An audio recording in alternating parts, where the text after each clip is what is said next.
Home Secretary Yvette Cooper recently announced that she will oversee what she described as a rapid review into government counter-extremism policy. The review was announced on the heels of the far-right riots that shook towns and cities across the UK this summer following the fatal killing of 3 small girls at a Southport dance school. And while millions of decent people across the country were praying for bereaved families, a criminal minority of thugs and extremists saw only an opportunity to hijack a town's grief. Ms. Cooper said that she had concerns that not enough was being done to counter extremism, both Islamist extremism and far-right extremism. While MEND welcomes efforts to rid our society of divisive extremist ideology, there is a great danger that Labour will simply continue the failed approaches to counter-extremism that have caused so much controversy over the last 2 decades. There is a staggering amount of evidence to show that the concept of extremism and the government policies it has been used to support is deeply flawed and has often been very prejudicial in its application, especially against Muslims. MEND, along with mainstream human rights groups and even the United Nations, have noted that UK counter-extremism policies have often discriminated against Muslims while also failing to tackle extremism. Even worse, failed counter-extremism policies have been heavily promoted by a circle of pressure groups and affiliated individuals who appear to advance far-right Islamophobic agenda. For these reasons, MEND calls upon the Home Secretary to consider the following 6 points as part of her review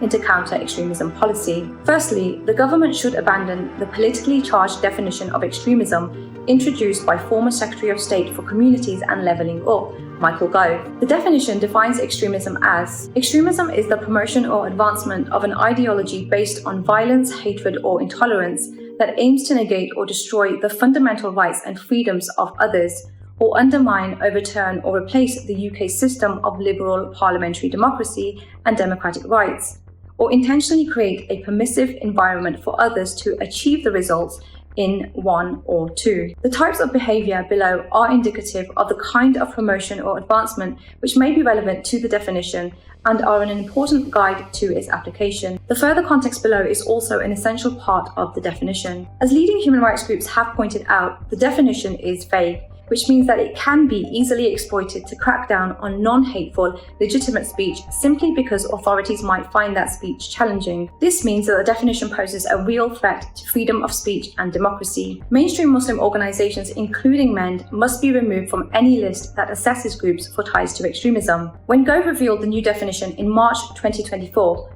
he said that MEND was being assessed over concerns that it has Islamist orientation and views. Neither MEND nor the Muslim organisations mentioned by Gove in any way meet the government's definition of extremism. Gove himself has long-standing ties to well-known pro-Israel right-wing organisations like the Henry Jackson Society, which have a well-established record of attacking Muslim civil society groups and whipping up Islamophobic hysteria, including against MEND. Therefore, it's clear that Gove's decision to assess groups like MEND for extremist ties was driven by his own ideological biases. The government should abandon the process of trying to label organisations as extremist. This does not mean that MEND is opposed to tackling genuine extremism.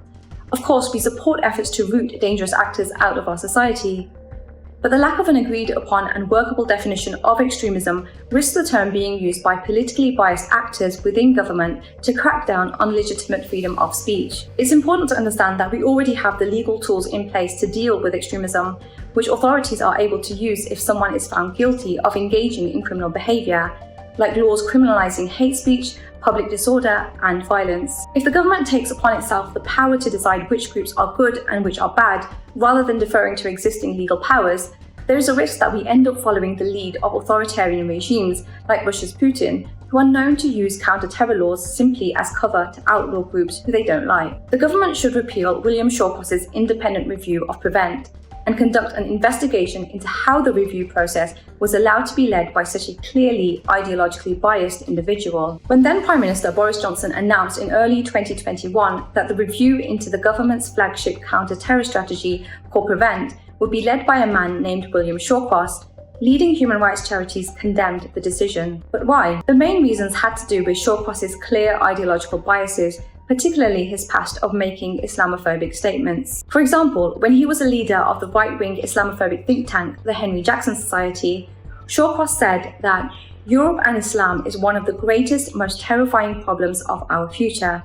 I think all European countries have vastly, very quickly growing Islamic populations. He has also written fear-mongering articles saying that Islamic fascism in Europe is a vast fifth column who wish to destroy us. The idea that a man with such a past was fit to lead a review into Prevent, which evidence shows has had a significantly negative impact upon Muslim communities over all others, was and remains ridiculous. During his review, Shawcross was also widely condemned for saying that too much focus was being given to right-wing extremism over Islamist extremism, despite the fact that the Home Office's own statistics showed that there were more referrals to Prevent for right-wing extremism over Islamist extremism. Shawcross's argument is clearly now all the more obscene following the wave of far-right riots that swept across the UK streets in August 2024. It is clear evidence that the review into Prevent was compromised from the beginning and should have never been led by a man like Mr. Shawcross. This leads us on to the fifth point.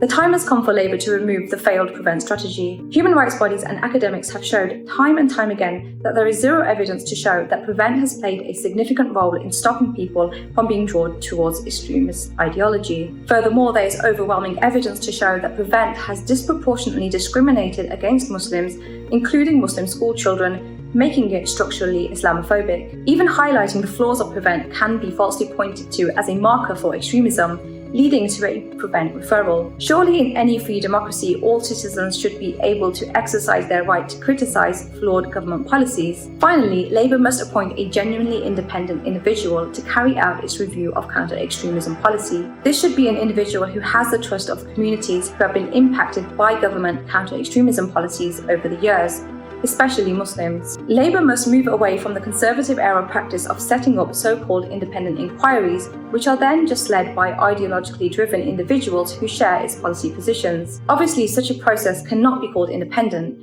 especially when the results are largely a foregone conclusion. Labour must show marginalised communities that it is not simply engaging in this self-serving practice by appointing genuinely independent reviewers from academia, civil society and the legal professions who will not draw conclusions that simply mirror the policy preferences of Labour. If Labour wants to carry out a thorough and non-biased review of the many failures that have afflicted government efforts to tackle extremism over the years, while proving to Muslim communities that it is serious about listening to their concerns, these are some of the main principles that it must adopt.